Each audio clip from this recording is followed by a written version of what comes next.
자, 2교시 시작할게요. 자, 다음은 이제 목록정의 태그라고 불리우는 애들인데요. 쓰임새가 진짜 많아요.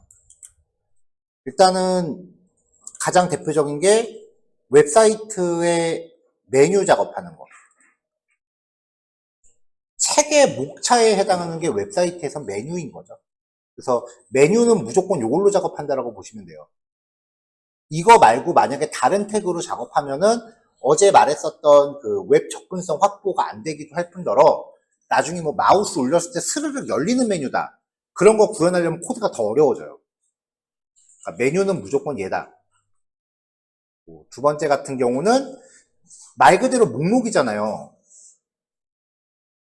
목록이라고 하는 게 갖다 붙을 수 있는 그 웹페이지 유형을 생각해 보자고요. 글 목록, 그 다음에 덧글 목록, 상품 목록, 리뷰 목록, 그 다음에 갤러리 같은 경우는 사진 목록, 기타 등등등등 많죠. 그런 식으로 일반적인 목록의 유형을 만드는 거는 전부 다 원래 얘로 만드는 게 원칙이에요.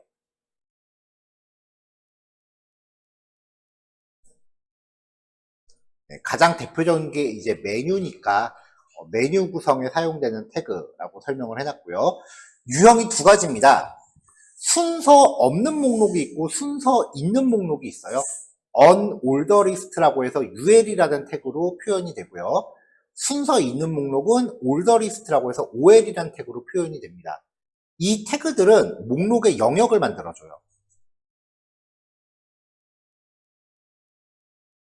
그래서 ol이 됐건 ul이 됐건 일단 둘 중에 하나를 쓰고 그 안에 목록의 각각의 항목들은 li라고 하는 태그로 넣어주시면 돼요. 이 안에는 우리가 배웠었던 다른 태그들 마음대로 구성하시면 됩니다. 자, 여기까지만 먼저 한번 내용 볼까요?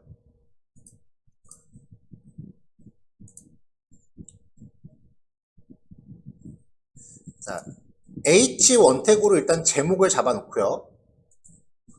그 다음에 ul이라고 하는 태그로 순서 없는 목록을 만들고 li 태그로 li라고 하는 건 리스트 아이템을 줄임말이에요. 리스트의 항목을 3개를 놨어요. 순서가 없으니까 얘네는 목록 앞에 그 땡땡이들이 붙어요.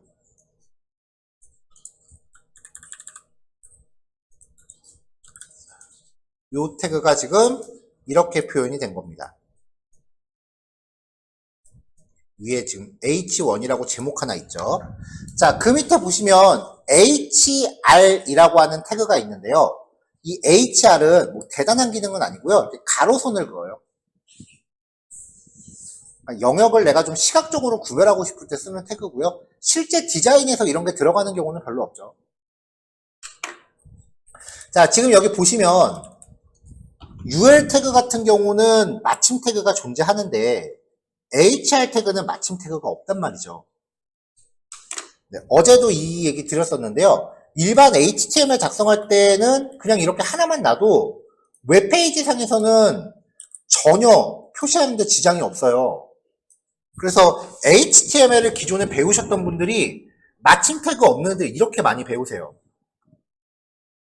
이렇게 많이 배우세요. 근데 이거 리액트 가면 다 일어나요. HTML 원칙에도 어긋나요.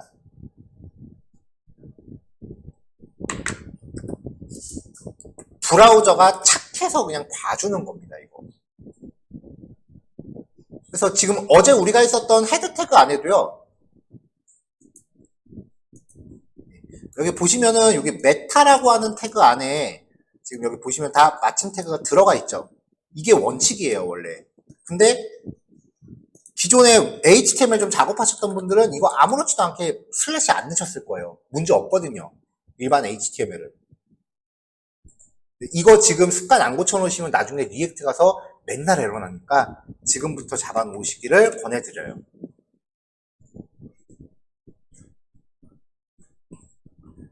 자, 그 다음에 이제 OL 태그예요. OL 태그는 순서가 있는 목록이니까 목록이 표시될 때 이렇게 일련 번호가 붙어서 나와요.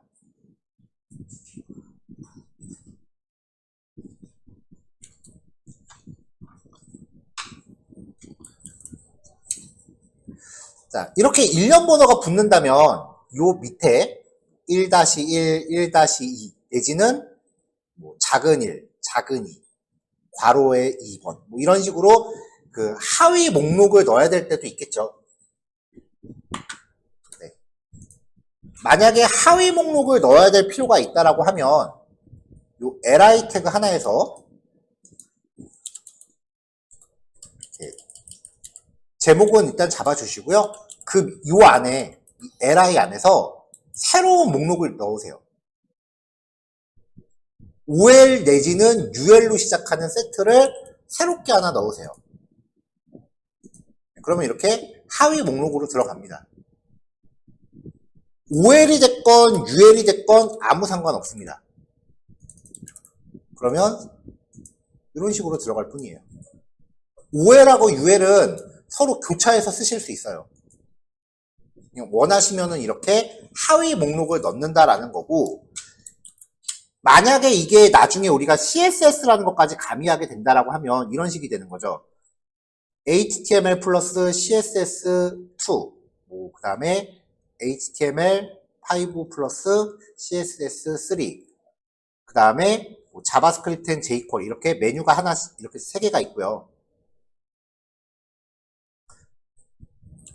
여기에 내가 마우스를 올렸다. 그러면 요 밑에 있는 요 항목이 스르륵 하고 열리는 거예요. 그래서 요 하나, 둘, 세 개가 하나, 둘, 세 개 이렇게 서브 메뉴로 나오는 거죠. 이런 구조를 만들기 위해서 중첩된 리스트를 씁니다.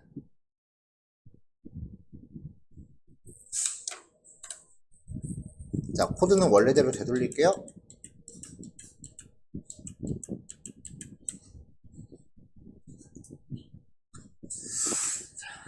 자, 그래서 li 태그 안에서 새롭게 ul이나 ol 태그를 시작할 수 있다라는 거예요. ul이 됐건 ol이 됐건 상관없고 li가 들어가면 그 안에 새롭게 하위 목록을 포함시킬 수 있다라는 겁니다. 그래서 여기 밑에 전체적으로 ol 태그 들어가 있죠? 이 안에 li 태그가 각각 4개가 들어있네요. 각각의 li 태그 안에서 웹디자인이라고 제목 놓고 새로운 목록, 또 퍼블리싱이라고 놓고 안에 새로운 목록, 이런 식으로 서브 메뉴를 구성을 한 거예요. 그래서 이 목록을 확인해 보면은 이런 식으로 이제 영역이 나오는 거죠.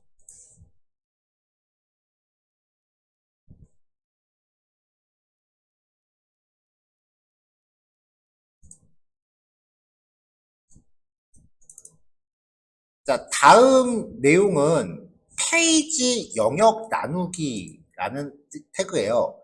디비전, 줄여서 이제 보통 div 태그라고 부르는 사람도 있고 저는 div라고 부르거든요. 어차피 약자니까 그냥 스펠링을 하나씩 부르는데 뭐 발음에 대해서는 크게 신경 쓰지 마시고요.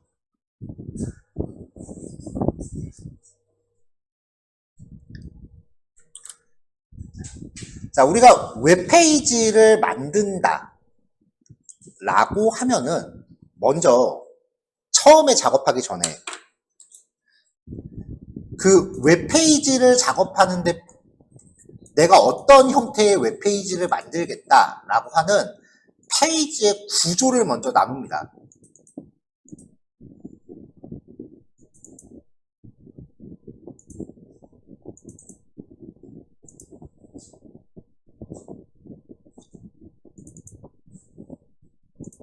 그걸 이제 흔히 영역을 이제 구성한다라고 해서 이제 레이아웃이라고 이제 많이 표현을 해요.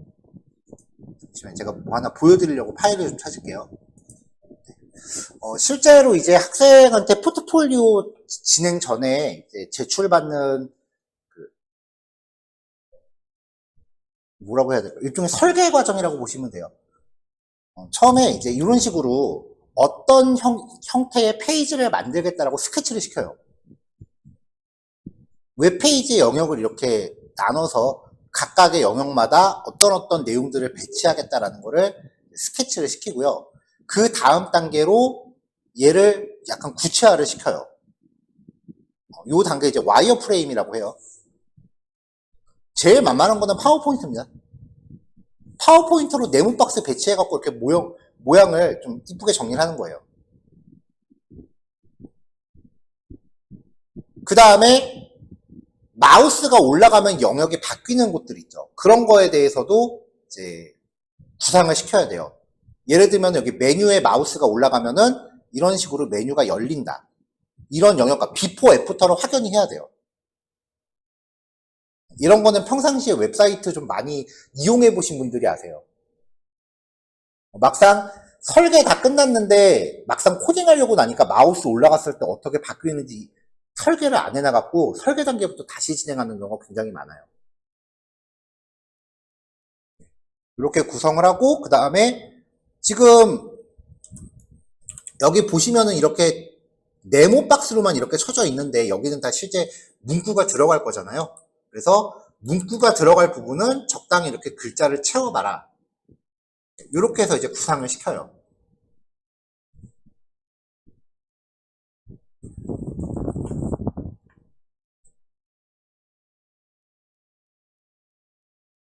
그러면 이제 그 안에 이제 이렇게 이제 텍스트를 만들어 놓고 나면은 그 다음 단계에 실제로 이제 이미지가 들어갈 부분에 네모 박스 안에 이미지를 슬슬 채워봐라 라고 합니다. 뭐 여기까지도 포토샵으로 하셔도, 아니, 파워포인트로 하셔도 돼요. 별 상관없어요. 그리고 좀 더 디테일, 이제 점점 과정에 따라서 색상이라던가 이런 것들을 좀 더 디테일을 잡아보는 거죠. 사실 이 과정은 파워포인터만 할 수 있으면 누구나 다 해요. 과거에는 이런 과정을 포토샵이라는 프로그램으로 좀 많이 했고요. 요즘은 포토샵은 제가 어저께 말씀드린 것처럼 해상도에 대한 이슈 대응이 좀 어려우니까 이거를 전문적으로 수행해주는 프로그램들이 좀 있어요. 피그마라든지 뭐 그런 프로그램들이 좀 있어요. 네, 그 프로그램들이 기본 기능까지는 괜찮은데 좀 업무상으로 쓰려고 그러면 다 결제를 해야 돼가지고, 그래서 회사에서 쓰는 게 아니라 뭐 개인이 공부할 때 쓰기에는 조금 제약사항이 좀 있더라고요. 뭐 어도비 XD라던가 뭐 이런 거 만드는 전문적인 프로그램들이 다 있습니다. 근데 이용법은 파워포인트 쓸 줄 아시면은 그냥 이것저것 눌러가면서 다 어렵지 않게 따라가요. 근데 저는 이거 옛날엔 다 파워포인트로 했거든요. 그래서 저는 아직도 사실 파워포인트로 해요. 자, 녹화 다시 돌아왔습니다. 뭐 이런 식으로 해서 이제 그 목록 정의까지 얘기를 했고요. 아까 제가 말씀드렸던 웹페이지의 영역을 나눈다 라는 부분이 있었죠. 그렇게 페이지 내에서 영역별 배치.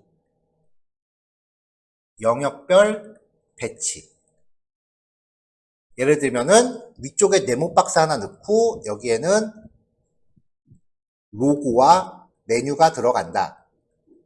여기 가운데는 이제 슬라이드가 들어간다. 뭐 쭉쭉쭉 있고 밑에는 이제 카피라이트나 뭐 잡다한 것들이 들어간다. 뭐 이렇게 영역을 나눕니다. 이거를 레이아웃이라고 해요. 화면 배치라고 보시면 돼요.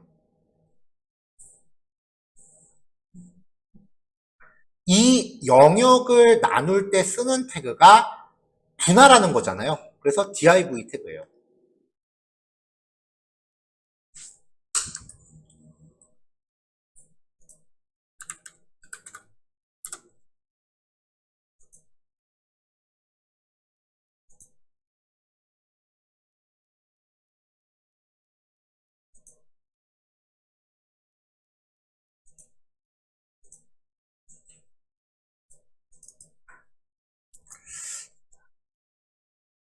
그래서 이제 수업을 하다 보면은 이제 진짜 제가 업무에 쓰는 내용이 아니면 말씀을 안 드려요. 아예 말씀 자체를 안 드려요. 그래서 실제로 제가 업무 스타일대로만 이제 수업을 꾸리다 보니까 일반적인 책이나 다른 수업하고는 진행 레파토리 자체가 많이 달라요. 그리고 이제 계속 일을 하면서 새롭게 알게 되는 스킬들도 좀 있다 보니까 계획에 없던 이야기를 갑자기 이렇게 툭툭 던질 때도 있어요. 자, 일단은 웹페이지 작업할 때요. 웹브라우저는 무조건 크롬을 쓰세요. 다른 브라우저는 안 쓰셔도 돼요. 얘기가 조금 3000% 빠지는데 듣고 나시면 만족하실 거라고 확신을 합니다. 프론트엔드 개발이 본격화되기 전에 퍼블리싱으로 웹페이지의 UI를 만들 때요. 이때 가장 큰 이슈는 흔히들 웹표준이라고 잘못 말하는 크로스 브라우징이었어요.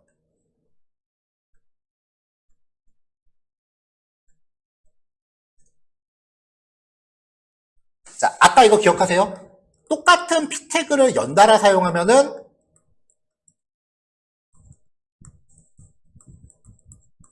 문단하고 문단 사이에 약간의 여백이 생긴다. 이 얘기 기억하세요? 이 여백에 대한 수치값, 예를 들어서 수치라면 아마 10픽셀 정도의 여백이 생긴다라고 가정을 할게요. 이 수치값이 브라우저 종류마다 다 달라요. 이거 맞추려면 진짜 사람 환장합니다. 그래서 예전에는 이거를 어떻게 하면은 모든 브라우저에 다 똑같이 나오게 할 수 있을까를 고민하는 게 퍼블리셔들의 가장 큰 스킬이었어요. 거기에서 나중에는 에이씨 안에 그냥 익스플로러만 맞출래 라고 해서 우리나라 인터넷이 2000년 초반에 그 난리가 났던 거죠.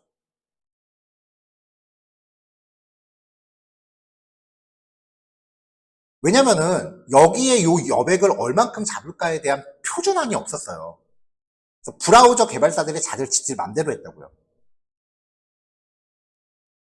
그래서 웹브라우저 간의 그 춘추전국 시대가 계속 나왔어요. 왜냐면 시장 점유율이라는 게 있기 때문에 이거를 자기네가 주도하기를 원해서 맞추질 않았거든요, 서로. 근데 이게 쭉쭉쭉쭉 계속 이 시기가 지속이 되다가 어느 틈엔가 인터넷 익스플로러가 이제 보안적인 이슈가 굉장히 크게 터져서 얘가 점점 힘을 잃었죠. 그때 시장을 크게 치고 나온 게 크롬이었어요. 구글 크롬. 사실 이 구글 크롬이 애플 거예요. 웹브라우저를 만드는 데 쓰이는 핵심 원료가 있는데 그 익스플로러 같은 경우는 자기네가 그 원료를 직접 만들어요. 근데 크롬 같은 경우는 웹킷이라고 하는 브라우저 원료가 있어요. 이게 애플 거예요. 이거를 갖다가 구글에서 제가 정확한 스펠링을 모르겠습니다. 크로미움이라고 하는 가공판을 하나 만들어요.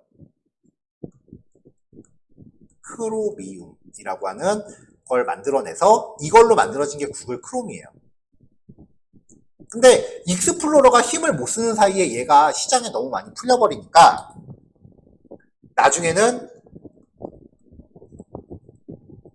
윈도우에 엣지 기본 탑재되어 있죠. 처음에는 자기네 거 쓰다가 욕을 하도 먹으니까 질렸나봐요. 도로 이걸 갖다 썼어요. 사실상 엣지와 크롬은 같은 브라우저예요. 그리고 애플 사파리는 뭐 말할 것도 없겠죠. 어차피 원료가 지네 거니까. 그 다음에 네이버 웨일까지도 크로미움을 써요. 그래서 엣지, 크롬, 사파리, 웨일은 사실상 같은 브라우저예요. 같은 거면 아무거나 써도 되잖아요. 그쵸?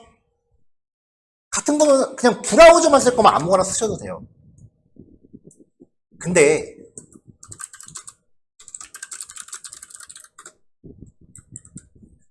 크로미움 브라우저의 가장 큰 장점 중에 하나가요. 스토어가 있어요. 이 스토어를 통해서 웹브라우저에 또 확장팩을 깔 수가 있거든요. 근데 애플 사파리 같은 경우는 자기네만의 자체 스토어가 있기는 한데 워낙 그거는 맥북 전유물이니까 뭐 논외로 치고 익스플로러, 마이크로소프트 엣지나 네이버 웨일은 아직까지 전용 스토어가 좀 미미해요. 그래서 걔네가 크롬 웹스토어를 같이 써요. 뭐 이것저것 하고 나면은 이제 크롬이 원조라는 얘기가 되는 거죠.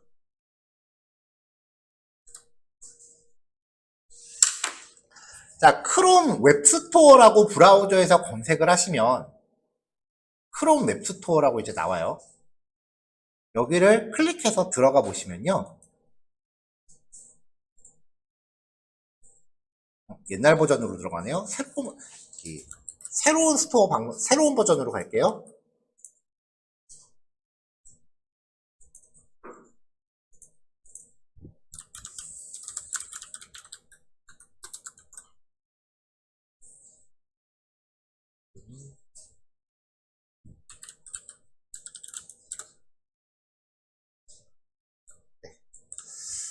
자, 디자인 애널리시스라고 검색을 하시면 확장팩이 하나 추천이 되는데요. 저는 이미 설치가 돼 있기 때문에 여기 설치됨이라고 표시가 돼요.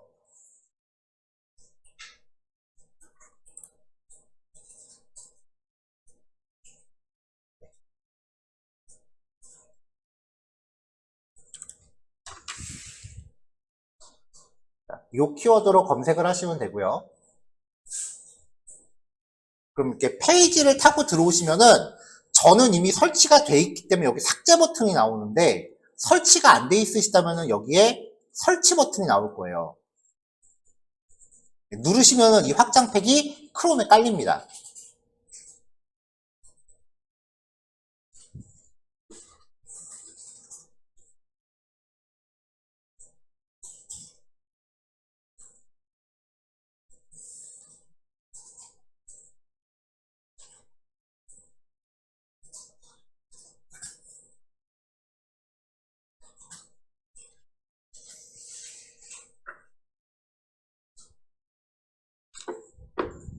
자, 넘어갈게요.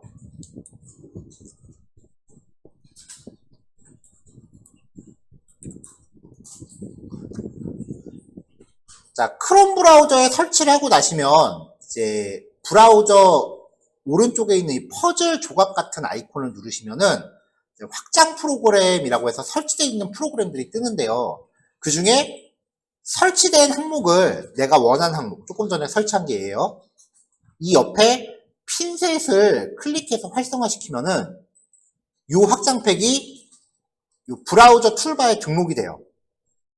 자주 쓰는 애들은 이렇게 클릭을 해서 등록을 해 놓으시면 돼요.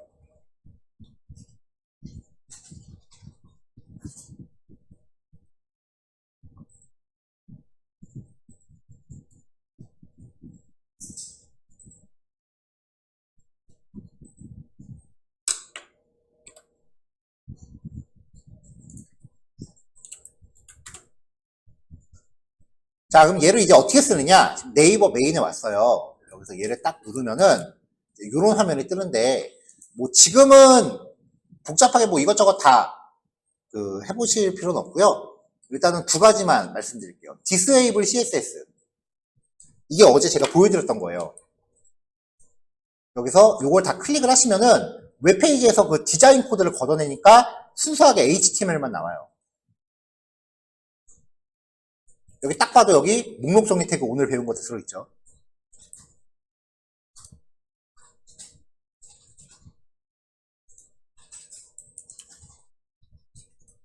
자, 그 다음에 이거 너무 체크 다 하시면 복잡해지고요. 아웃라인 엘리먼트 여기서 아웃라인 블록 레벨 엘리먼트 이 블록 레벨이라는 게 뭐냐면은 지금 우리가 하고 있는 문단 요소예요. 문단 요소들. 문단과 관련된 요소들의 공식 명칭이 블록 레벨입니다. 요걸 체크를 딱 하시면 이 웹페이지가 어떤 영역으로 구성되어 있는지가 디스플레이가 됩니다. 이렇게요. 영역을 어떻게 나누고 있는지가 보여요. 보시면 이제 계속해서 포함 관계가 돼 있는 거죠. 중첩 관계가 들어가 있는 거예요.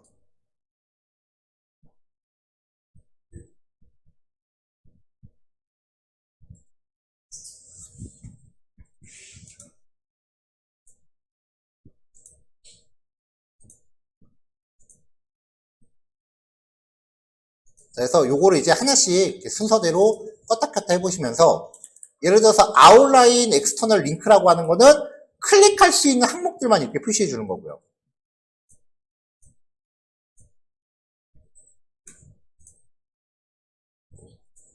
여기 아웃라인 헤딩스라고 하는 거는 제목 태그들만 보여주는 거죠. 여기 로고가 H1 태그로 돼 있네요. 제가 사이트 로고라고 말씀드렸죠.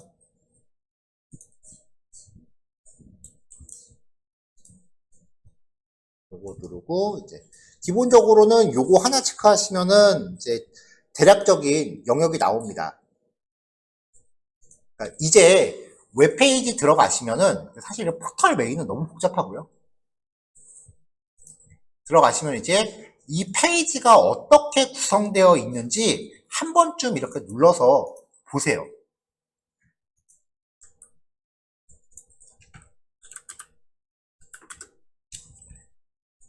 이런 사이트가 있다라고 하면은 이 사이트의 영역이 어떻게 만들어져 있는지를 확인하기 위해서 한 번쯤 이렇게 켜보세요. 영역 잡혀 있는 게 보이잖아요, 이렇게.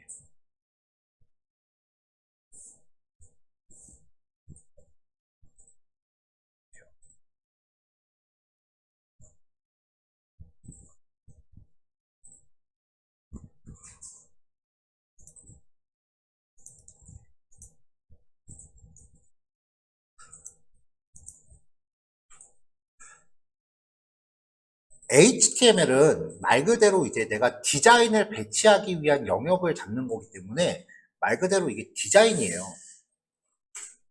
그래서 정답이 없어요. 자기 마음이에요. 그러다 보니까 HTML 수업을 하면서 제일 많이 느낀 게 우리 옛말 중에 그런 말 있잖아요. 고기도 먹어본 사람부터 잘 먹는다고. 평상시에 웹서핑 많이 하신 분이 진짜 아웃풋이 달라요.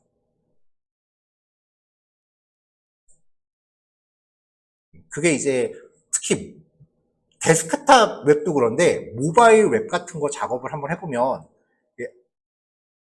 아웃풋이 진짜 차이가 나는 케이스가 저거예요. 스마트폰에 보면은 딱 기본 어플만 깔아갖고 쓰시는 분들이 계시고요. 그 다음에 화면을 막 열 몇 페이지까지 왔다 갔다 할 정도로 앱을 되게 많이 깔아놓고 계신 분들이 계세요. 그냥 제 경험에 국한돼서 말씀드리는 거지만 스마트폰에 앱을 많이 깔아놓고 계신 분들이 아웃풋이 좋아요. 그만큼 눈에 본 게 많거든요. 저거예요. 그림 그리는 사람이 미술관 많이 가고 음악하는 사람들이 다른 음악 많이 들어보는 거랑 똑같은 원리예요. 많이 보세요.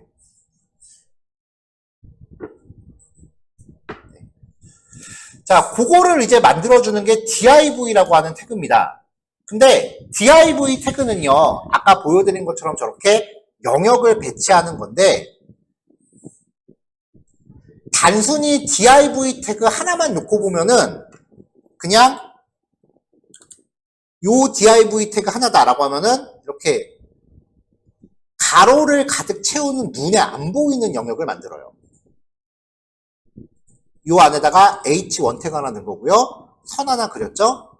요 안에 div를 또 넣어요. 컨텐트라는 이름의 div를 넣은 거예요. 그 안에 사이드바라는 id를 갖는 div를 또 넣어요. id는 제가 좀 이따 다시 말씀드릴게요. 그러면은 div 태그만 놓고 보면 그냥 가로를 가득 채웁니다. 요 안에 h2하고 ul 하나 들어있네요. 선 하나 그리고 그 밑에 보면은 main이라는 div가 또 있죠. div는 또 이렇게 돼요. 이거를 나중에 CSS를 가미를 해서 요 영역 안을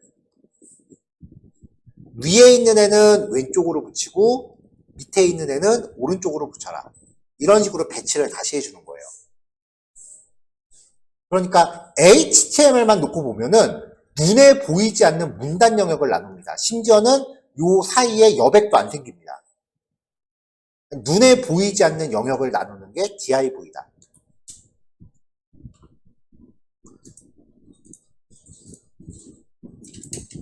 자, 그러면 여기 죄다 div라는 애로 영역을 이렇게 나누면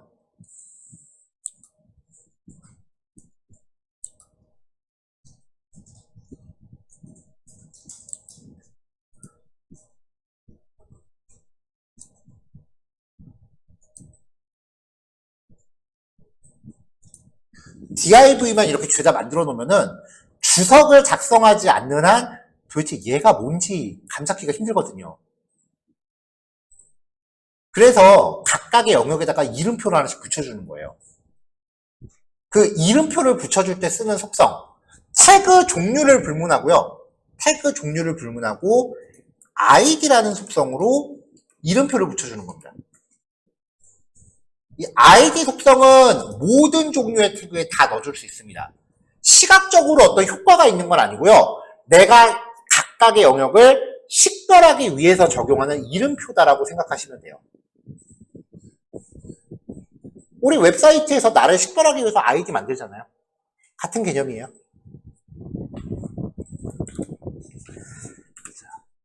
자, 아이디, 웹사이트 가입할 때 중복 제거하죠.